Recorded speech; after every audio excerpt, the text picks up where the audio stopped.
Hi guys, it's Mrs. Millison. Okay, for our first, for this unit, chapter 1, we're going to figure out why we had to learn all about SOCS. Why do we care about shape, outliers, center, and spread? Okay, well, the reason we care about it is because we can take data, just a list of numbers, and analyze it to answer a question. Okay, so for example, you guys are heading to college in the next year or two. Let's say you were going to sign up for a class and you had to pick between two teachers. And let's say you had access to those teachers' students' previous grades for the previous semester. Okay, so we want to analyze our two teachers' students' grades to figure out whose class we're going to take. We've got some grades from Mr. Smith's class and from Mr. Jones' classes. These are all percentage points. So just glance at the numbers, it's hard to make a decision. So what we'll do is we're going to graph it and we're going to do some numerical analysis to figure out what class we want. Okay, so first let's look at Mr. Smith. Now I want to fill in my chart here of all my important values. And I'm going to graph it. I'm going to do a box plot. Why box plot? Why not histogram or stem plot? I don't know. I like box plots because you can see outliers. Okay, and they're small, they don't take up a lot of room, and they're easy to do. Okay, so the first thing I need to do before I do a box plot is to put these numbers in order. Okay, so let's see, 35. I won't say the numbers.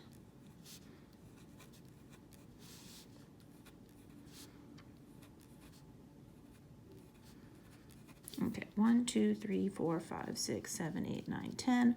2, 3, 4, 5, 6, 7, 8, 9, 10. Okay, so I have 10 in my sample.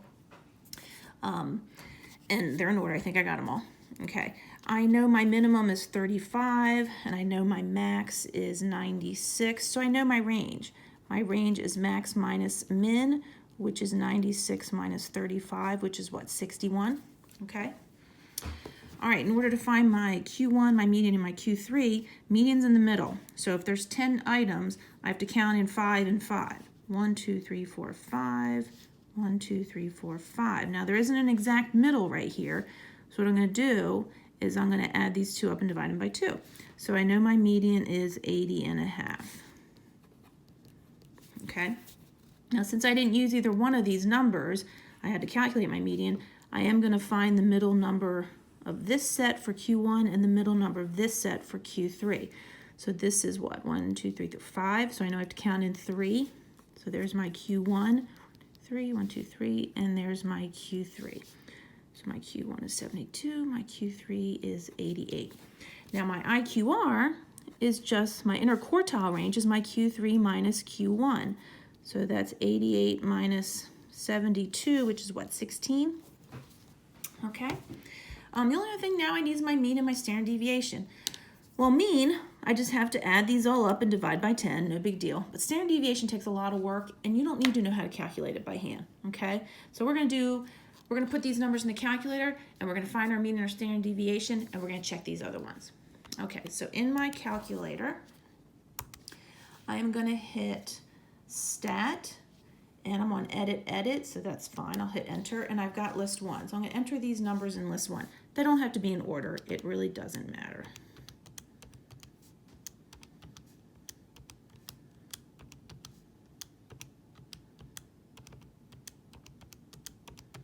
Okay, and what I like here is if I go back up to that last number, I can see in parentheses it says 10. That's the 10th item, so I know my sample size. I didn't miss anybody. Okay, now I'm going to quit out of there. Now I'm going to hit stat again and go over to calc and choose one variable statistics, which is the first one. My data is in list L1, so I know I'm good. Okay, my mean is 77. Standard deviation is 16.99. And let's see, there's my sample size of 10. My min is 35. My Q1 is 72. Median is 80.5. Q3 is 88, and max is 96, so I know I'm good, okay? And yeah, if you have data, throw it in the calculator and get everything. This takes a lot of time, but I still want you to understand how you get the median and the quartiles, okay? But you can certainly throw stuff in the calculator. Actually, on the AP test, you're probably gonna be given this stuff anyway. Okay, all right, now, in order to do a box plot, let me draw my, let's see, I gotta go from 35 to 96, so I'm gonna go from 30 to 100, how's that? All right, let's see. I'll go by tens.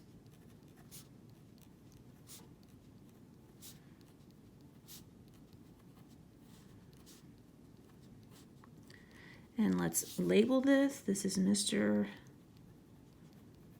Smith's students' grades. Okay, now before I plot this, I gotta see if there's any outliers. I'm gonna do my outliers up here. Now there's lots of ways to quantify outliers. The AP Statistics uses the 1.5 IQR rule. Okay, so 1.5, the interquartile range. So we're gonna take Q1 and we're gonna subtract 1.5 IQR. We're gonna take Q3 and add 1.5 IQR.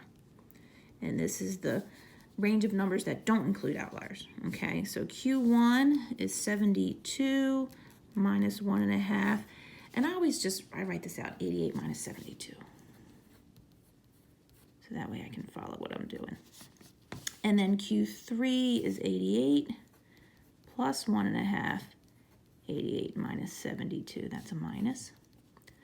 Throw those numbers in the calculator and we get 48 for the low and 112 for the high.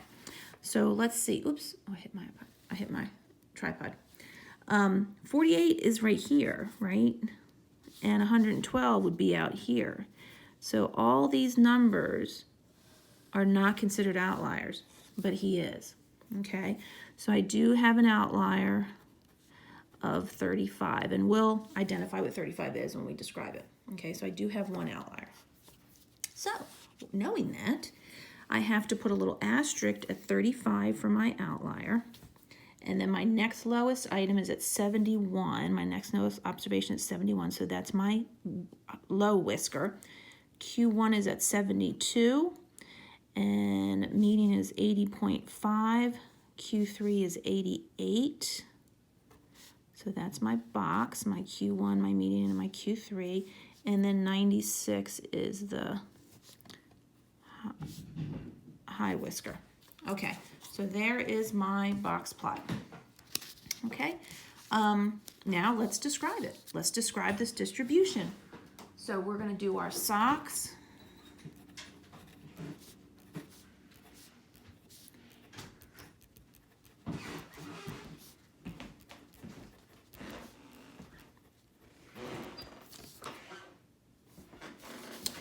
The shape is definitely left skewed, okay? Don't get rid of an outlier just because he's an outlier, okay? This would be a very long tail. If this was a histogram, it would peak right here and it would have a very long tail. So I'm going to say strongly left skewed, tails on the left, okay? Outliers, we already calculated, so we're going to say one outlier, which is the student who scored a 35, okay? Well, didn't really score. Who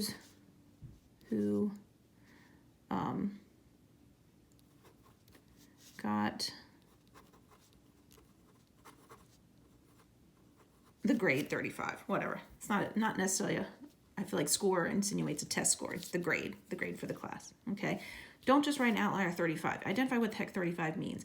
It's the student that got that grade. They're the outlier. The student is the outlier. Okay, center. Now, center again is mean and median. And median is 80.5. And then spread is going to be standard deviation, IQR, and range. I always put range first, okay? And then let's see, standard deviation is 6.99 and IQR is 16. Okay, now I've kind of summarized all of my findings here. This is the summary of all this work, okay? So now if I describe this distribution, since it is skewed, I'm going to use the median and the IQR. I'm not going to use the mean or the standard deviation because you would use those more with a symmetrical distribution. So to describe this distribution, I would say the distribution of Mr. Smith's students' grades are strongly left skewed with one low outlier, the student who got a final grade of 35. The typical grade in Mr. Smith's class is an 80.5, and the middle 50% of grades vary by 16 percentage points. Okay, and then I always mention the range. All of the grades have a range of 61 percentage points. Okay, so this is my summary of all my analysis, and then I write my final little paragraph describing my distribution. Okay, so we've got shape, we've got outliers, we have center, and we have spread. Okay, this has to have all of SOCS in it. Okay, this is your description. This is when you describe a distribution. And in order to write this description, I have to have all that work on the page above. Okay? All right, so we've done Mr. Smith. Let's do Mr. Jones. Whoops, oh my goodness, I hit my tripod again. Okay, let's do Mr. Jones. Okay, we'll talk about that in a second. All right, Mr. Jones, there's his scores from his students last semester. So of course, going to go through the same process. Going to go a little faster this time. Put these numbers in order.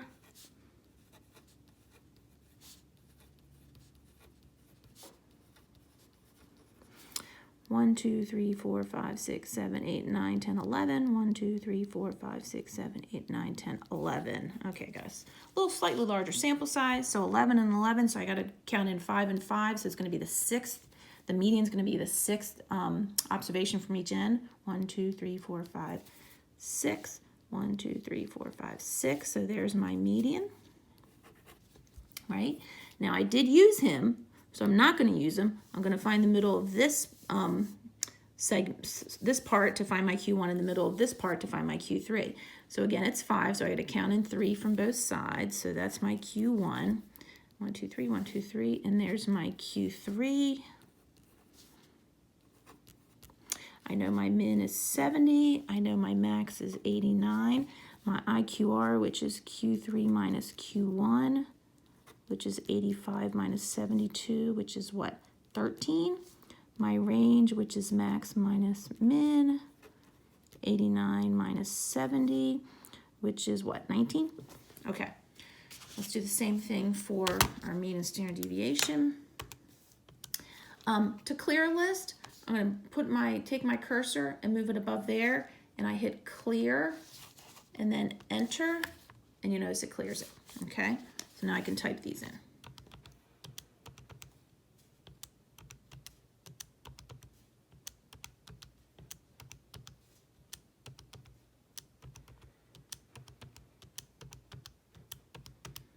And again, I always go to that last item, and it says 11, so I know I didn't miss one. I'll quit out of here. Stat calc, one variable stats. Okay, my mean is what, 79.5? Standard deviation is what, 6.74? 11 is my sample size. Min is 70. Q1 is 72. Median is 80. Q3 is 85. Max is 89. So I feel good. I feel that I did that right. Okay, before we graph, now for here I only got to go from 70 basically to 90. So I'm going to go from 70 to 90. Why not, right? 70, 80, 90. And these are Mr. Jones's students' grades. Okay, gotta check for outliers. Let's do our quick outlier. So Q1 minus 1.5 IQR and Q3 plus 1.5 IQR.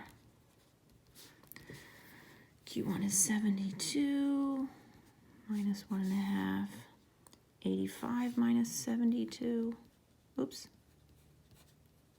And then I have 85 plus 1.5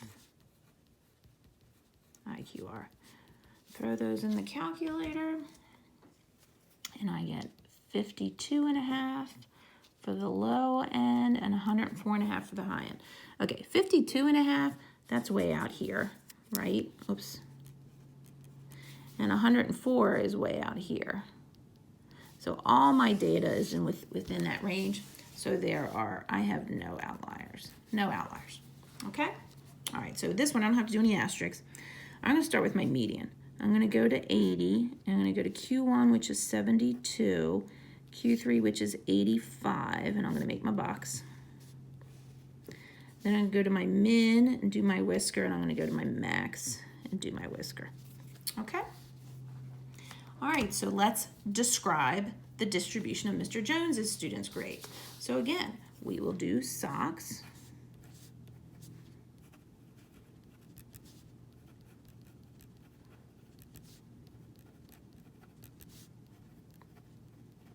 Okay, shape, I would say roughly symmetrical.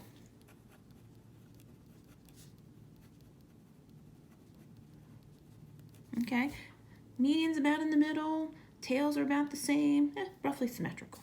Okay, outliers, I've already concluded up here mathematically that there are none. Okay, center is going to be mean and median.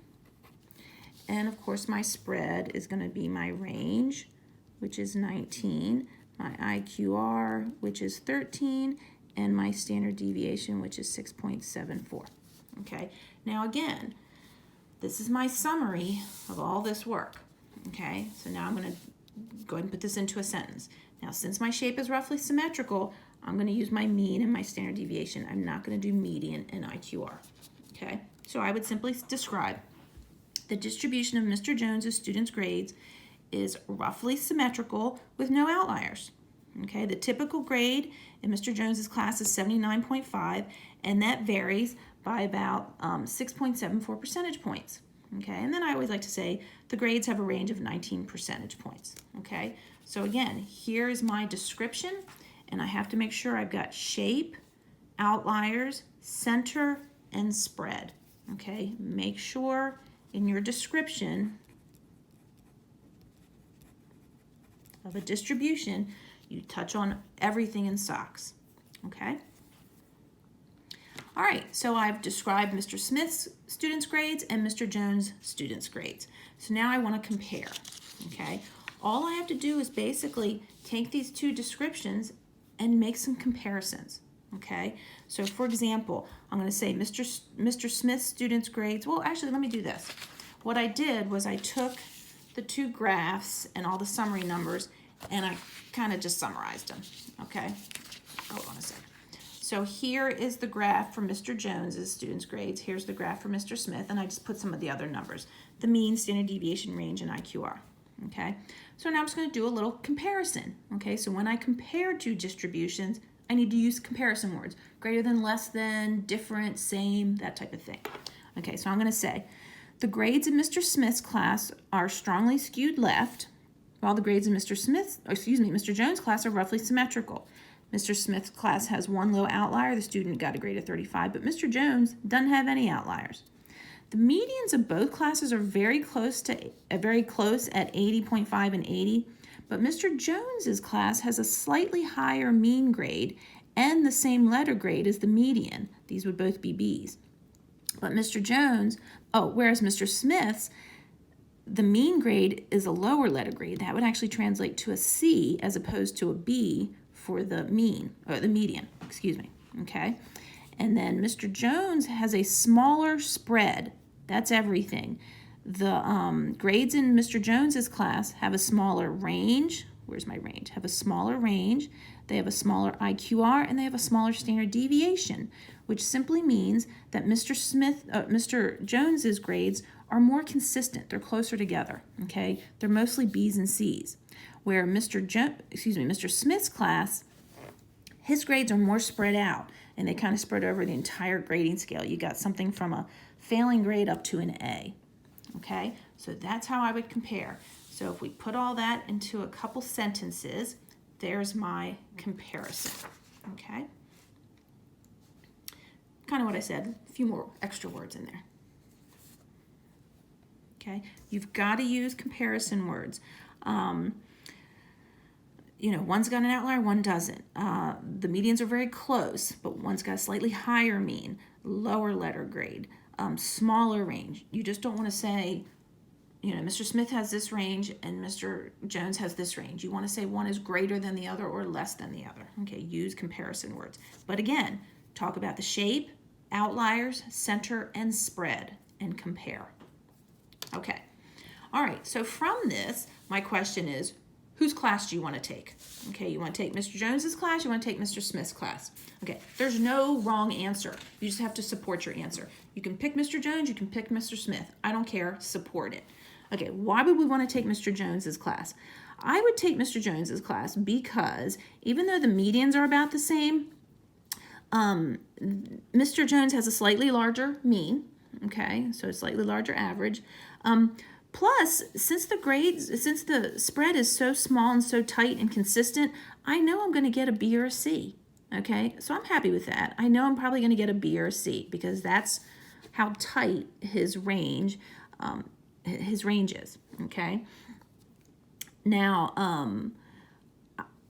I don't want to fail, and there's a chance that I could fail because somebody failed in Mr. Smith's class, okay? But I also won't get an A. But I'm okay with that. A B or C is fine. Okay. Now, why would I want Mr. Smith's class? Well, frankly, I want an A. And since Mr. Smith has a much larger range, okay, and there are some grades in the A range here, I have a chance of getting an A. There's no way I'm going to get an A in Mr. Jones' class. There's also no way I'm going to fail, which is a good thing. But I'm going to take that chance with Mr. Smith, okay? So that's my thought process for why I would choose either one of those teachers, okay? So let me write that up for you. So the question is, what class would you want to take?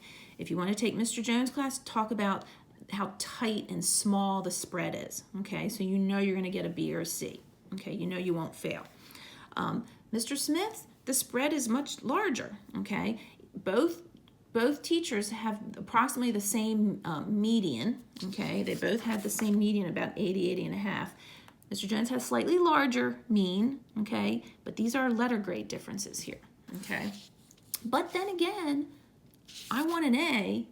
I gotta take Mr. Smith because there's no way I'm gonna get an A for Mr. Jones. Sorry, I won't move this anymore. There you go, okay? So again, there's no wrong answer. You just have to support your answer, okay? Okay, I think that's it. So that's why we care about shape, outliers, center, and spread, okay? We don't care about the group of numbers. When we analyze the numbers, that gives us information so we can make informed decisions, okay? All right, great. See you guys next time.